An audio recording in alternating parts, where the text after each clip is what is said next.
Hustle and Beyond, and welcome back to episode 4 of 2 Off the First. I'm Matthew Brown, and as always is... Quinn Rowdy, your second host here. Glad to have you guys back for episode 4. Super stoked about this one. We got a nice little wrap-up, and a little preview of the players. Yes, sir. So we're going to open up, recap of the Arnold Palmer Bay Hill Invitational. It was a great tournament. We watched all weekend. Had a lot of fun. Those guys looked like they were striping it around as always. Yeah, it was an exciting tournament. The tournaments have been really exciting at the beginning of this year. Bryson ended up winning, Mr. Meat Stick.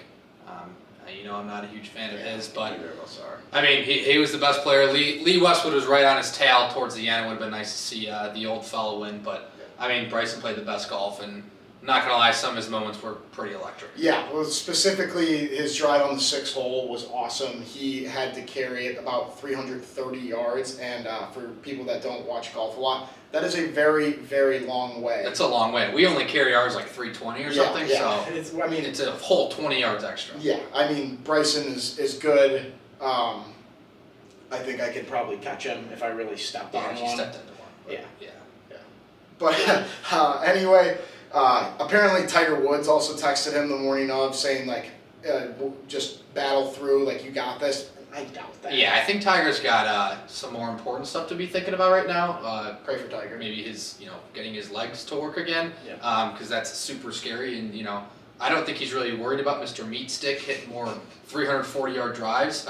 He did win, but I thought I smelled a little bit of lying there by Mr. Bryson, and just a little speculation there. All in all, I mean, he was the best player in that tournament. I thought he played exceptionally well. It was a limited field. It was. So let's not go. No, Tony wasn't there. I think Tony would have gotten him. JT wasn't there. Ron wasn't there. But You know who was there though? Jordan Spieth, and he finished top 5 yet again. He's back. He's cruising. He's back. He's cruising. That's his 3rd top 5 finish in his last 4 starts. Awesome. I love it. He's playing great. JT posted a little Instagram story today saying that Jordan Spieth's wedge game out of the bunker is fire. Yeah, I can't wait to see JT, Smiley Kaufman, and Ricky and Spieth get together for a spring break trip they do every year. Pop the tops off, get a couple mixies in there, and just have a blast. Their Instagram stories are hilarious to watch.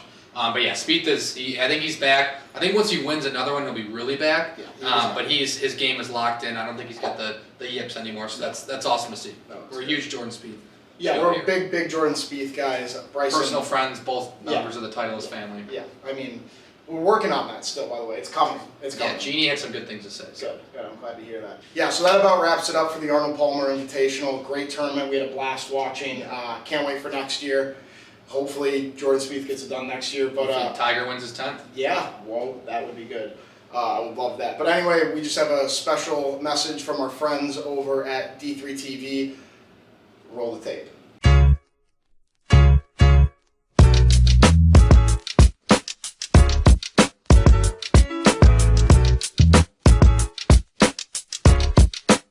Tune in to 91.5 WGRE, your sound alternative. Stay tuned. Welcome back. We hope you enjoyed that little commercial we have. Special thanks to our friends over at WGRE, doing great stuff. Amazing sound quality, some great shows over there. Go check them out. Yeah, big supporters over there. So anyway, let's dive right into the Players' Championship, Quinn. The 5th major, as people call it. It's not an official. I'm psyched. I'm psyched. Too. I'm jacked up. I am too. And I chugged 3 Bang Energies out there like I'm jacked. Yes. 5th major, TPC Sawgrass. I mean, you can't ask for much more. About as jacked up as Joe Zonka at the gym. Yeah, which that's a level of jacked up that's tough to get to. Yeah, and the Players does it, and we keep saying it's the 5th major. For people that aren't familiar with golf, it's not actually a major. There's only 4, but this is such an awesome tournament. It's such a big deal for these players. It's the 5th major. Yeah, one of the best courses they'll play all year. The reason we got the candles going is to sort of give us a calming sense, a nice little aroma, because we were shaking. I mean, I was going to flip this table before. I felt like Bryson. Yeah. Which is everything I hate. So I got to chill out. The candle's working. So we're pretty jacked up about the players this week. Yeah, I mean, that iconic 17th is just going to be so fun to watch no matter who's on the tee box. I actually enjoy when players just mess that hole up so bad. It's hilarious. Just toss one right in the water. Yeah, and I would too. I would completely mess up that hole. 17th, it's about, 870-yard shot? It's 142 yards. So it wasn't but even it close. could be playing 170 with the wind. You never know. So that was smart. You were thinking of the conditions. Yes. You never know. Florida tends to get a little bit windy, but yeah, 17th, iconic hole, Island Green. You know, Ricky Fowler beat Kevin Kisner in a playoff there in 2015. I think he birdied the hole every time he played it, which was incredible. But it's gonna be so fun. I mean, just you can't take your eyes off someone who's trying to hit a tee shot, you know, on a little space of grass. Electric, you got the crowd all around him. It's going to be a little bit limited seating, but it should be a really, really fun tournament. Yeah, and like you said, it's Pete Dye Design, who's just an absolute legend of golf architect. He originally designed this course in 1982. It was designed as the first stadium course. I don't know if you knew that. It was I didn't. the first course that was designed for the fans. He's just an educator. Yeah, you know, I like to read up on this stuff. I like to educate my fans, the whole world, you, Quinn, sometimes. I know. Changing the world, I appreciate it. Yeah, I thank you. But so, anyway, back to the course. It's 7,200 yards, so again, around the same as Bay Hill, a little bit on the shorter side. So Florida course. yeah, Bryson might be in water. contention again, as much as I hate to say that, but this course promotes the long drive, the long ball. To be honest, on that, the par 3, it's 140 yards. He'll probably hit his putter. I hope he just skulls one about 390 over the green. Yeah, that would be really cool. Probably not going to happen, but you never know. You hit it 390, but guess what? The pole's 140. Yeah, and you got a 7 on the hole. Congrats, you lost. Go cry and eat beef jerky in your car. So the last tournament that was played here was all the way back in 2019 due to COVID. Rory McIlroy took that. He said that he wouldn't know who he is unless he was a Players Champion. Yeah. So that's a big deal. It means a lot. It does. Bottom line, it means a lot to these players. It means a lot to the fans. It's going to be a treat to watch. Yeah. And so that about does it for our kind of preview of the players. Why don't we get into our gambling green? We got it. Yeah. Dude, we did it. Yeah. Oh. I'm kind of missing someone, I think. Yeah. Who usually sits in the middle here? Ben. Ben does. Ben. Got it. Kind of the little 5 o'clock shadow, shorter, brown hair. Ben. Handsome guy. So what happened is I spoke to his agent this morning. No. He kind of realized how underpaid he was getting. Yeah, he's a talented guy. Yeah, I mean, He was just getting paid nothing. nothing. We paid him nothing. Yeah, okay, well, we'll have to negotiate. Yeah, so hopefully we'll get Ben back here next week. Sorry. But anyway. Just a lot of stuff going on. Welcome to the Gambling Green, sponsored by Brawlf Associated and our very good friends over at Titleist. Jeannie. She's working. Jeannie's working. We've been emailing back and forth. Very hard. I've been endorsing her on LinkedIn. I don't know if that's going to help at all, but we'll see. Yeah. Well, you got a lot of connections on LinkedIn. Yeah, I got a few. 500 plus, not a big deal. But let's get into the gambling green.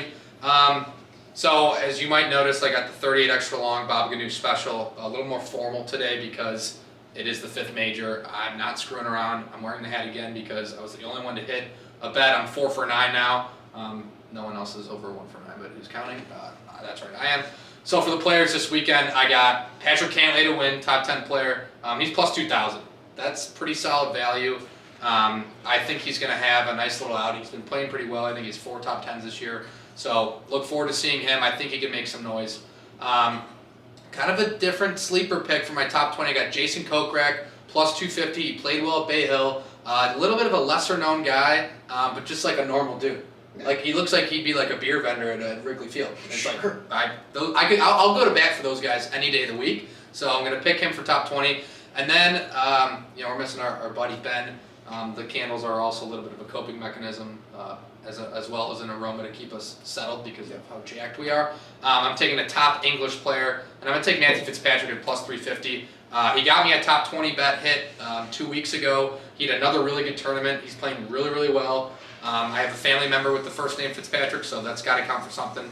So those are my 3 I feel really good about. Good. I'm glad to hear that, Quinn. For my 3 picks, we're going to get into the winner first, and I feel like you shouldn't be surprised because I've been talking about him all episode. Jordan Spieth to win, plus 3,000. I think if there's any tournament for Jordan, it's this one, and it'll just cap this major comeback. That'd be special. Right now. It'd be really special. He's at plus 3,000. Great value in that pick. I see a lot of straight balls out of him this week. I see him in the bunkers, chipping in and out for birdie. Yeah. Okay. I don't know where I was going with that. I apologize. But yes, Jordan Spieth is my winner. My top 20 this week is going to be Tony Finau at minus 110. I feel like it's a really safe pick just because you know he's not going to win. I don't think he is, especially on this kind of stage, but you never know. I mean, if he he could won, very well be in contention. if he won, I'd be very happy for Tony. It really wouldn't bother me. But he'd also finish top 20. So guess what? I'd still hit the bat. Yeah, and your head's getting a little bit bare and a little cold because you've never had the cowboy hat on. I've sort of been hoarding it. By that I mean I've just been winning. But no, Phenom could be a nice little pick. I know our buddy Sean Tully taught him the claw putting grip, so Yeah. nice of him. Thank you, Sean. But yeah, that could be a very good pick, and maybe you'll get to wear this hat one. Yeah, hopefully. But I'm kind of liking the Western formal thing, so this might be my look from now, but we'll see. Okay. So then my final pick is going to be, I'm jumping on the bandwagon of doing matchups, and I'm going to do Tommy Fleetwood over Adam Scott minus 115. Tommy Fleetwood, just a beautiful head of hair. I mean, how can you not root for a guy like that? He has been striking the ball very well recently, finishing top 20, top 30 in the last few tournaments. What do you think he uses? Head and Shoulders? Old Maybe a Spice. Suave? Dude, it might just be something like... Maybe a horse and mane thing, whatever Yeah, that it is? might be prescription. Yeah, it might be what Michaels used. But so those are my 3 picks. Benny, we're going to figure out this contract Yeah. for you. It's unfair. We miss you. We miss having you up here with us. Yeah, I'm just picturing him right here. Yeah. Just giving him a big one of these. Yeah. We'll figure it out, and there will be some sort of payment in his future, and I'm going to feel good about it. We're going to mend this relationship fast. Yeah. We hope you know Ben's a really good guy. But anyway, that about wraps up episode 4 of 2 Off the First. We appreciate everyone who's been watching. It's been a blast so far. Next week, episode 5. We hope you enjoy. Recap the players. We're going to recap the players. Enjoy this weekend. It's going to be a blast. Yeah. Love you guys. Thanks for watching. Catch you on the flip side. We are 2 Off the First, and thank you.